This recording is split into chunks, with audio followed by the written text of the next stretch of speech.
everyone, and welcome to Tallinn Black Nights. This is PÖFF TV, and we have a very special guest today with us, the directors of Upon Entry, Alejandro Rojo and Juan Sebastián Vázquez. I'm going to ask a few questions to get to know these amazing characters behind the camera.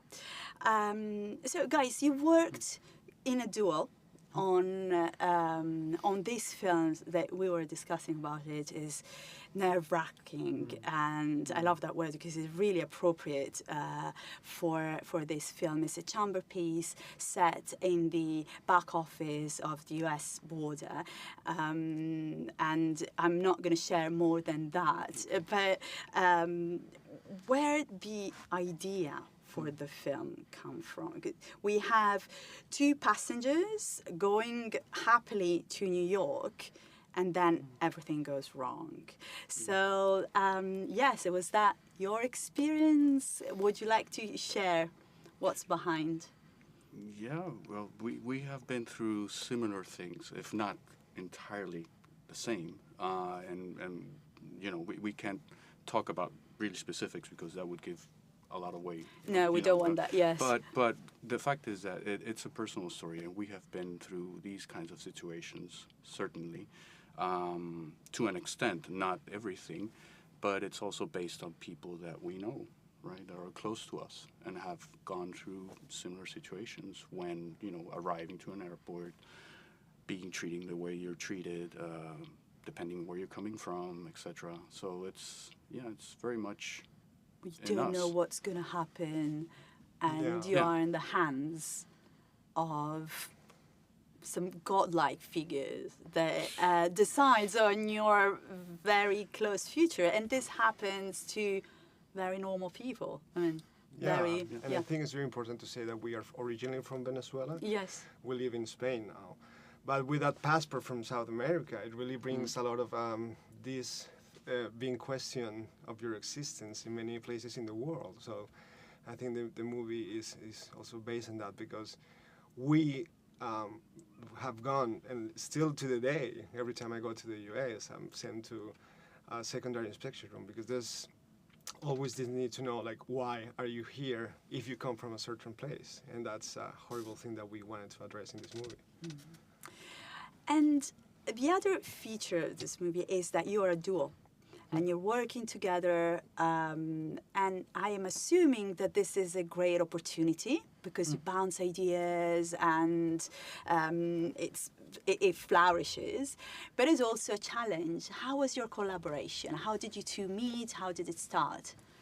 Well, I mean, we met in Venezuela more than 20 years ago. Oh, wow. So it's long time friends. Yeah, long time. Yeah. And then I went to Barcelona directly. Alejandro was living in different places, but we landed in the same city by chance at the end.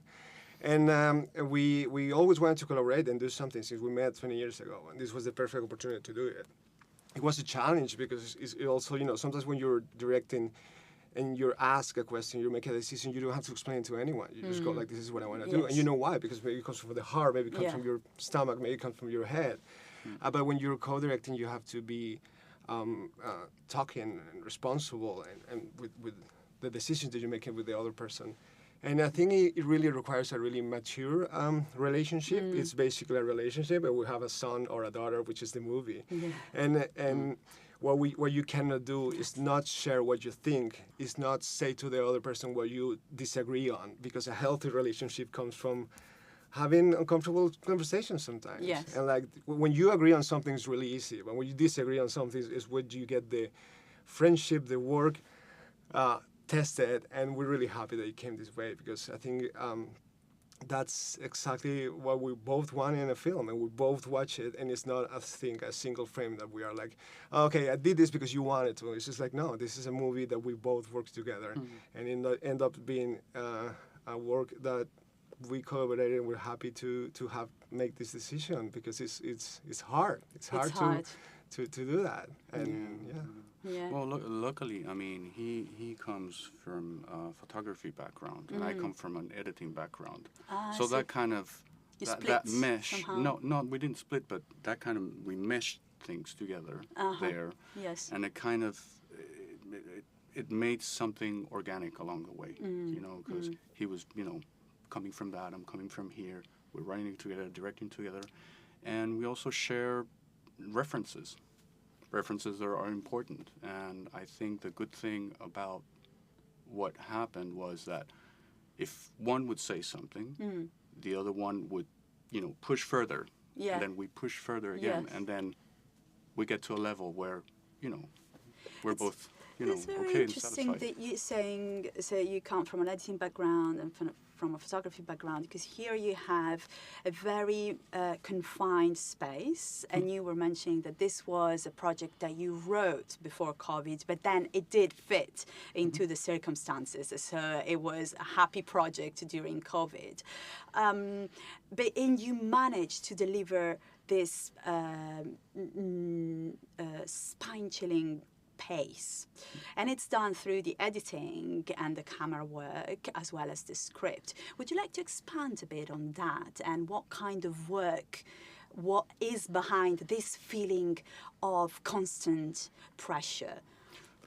Yeah, well, the idea was always to get you, you know, on the get-go and never let you go. Yes, right never up let until you the go. end, right? Exactly. That was the idea. Yeah. Then we had, you know, our wonderful editor, Emanuele Tiziani. He did a marvelous job at kind of putting things together and getting the right pace of it. Yes, that's essential. That's essential to it.